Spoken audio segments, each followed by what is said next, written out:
இருக்கிறார். ஓசியா தீர்க்கதரிசன புஸ்தகத்தில் அவருக்கு திடீர்னு கர்த்தருடைய வார்த்தை உண்டாக்கி ஒரு சோரஸ்திரீ, அதாவது ஒரு பாவஸ்திரியை பார்த்து திருமணம் செய்து அவளுக்கு ஒரு பிள்ளை கொடுத்து அவரோட வாழ்க்கை நடத்தும்படி சொல்லுகிறார் ஆண்டவர். அது சபையை குறிக்கிறது. அது மறுபடியும் அவங்க கூட படுத்துனே இருக்கிறப்ப காணாத போயிட்டு இருந்தோம்மா. மறுபடியும் அது பழைய தொழிலுக்கு போக ஆரம்பிச்சிருச்சு.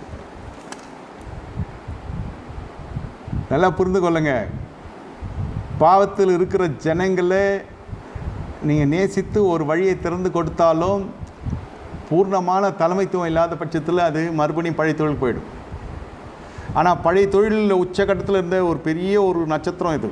அந்த விஷயத்தில், அதாவது இந்த வேசித்தனத்தில் இந்த அம்மா நல்ல தலைமைத்துவம் இருக்கிறபடியினால இந்த அம்மா என்ன செய்து, கொடுக்கப்பட்ட சத்தியத்துக்கு கீழ்ப்படித்து திருமணத்துக்கு கடைபிடித்து திருமணத்துக்கு உடன்பட்டு உடன்படிக்கை திருமணத்துக்குள்ளே வந்து அழகாய் குடும்ப வாழ்க்கையை ஆரம்பிக்கிறது.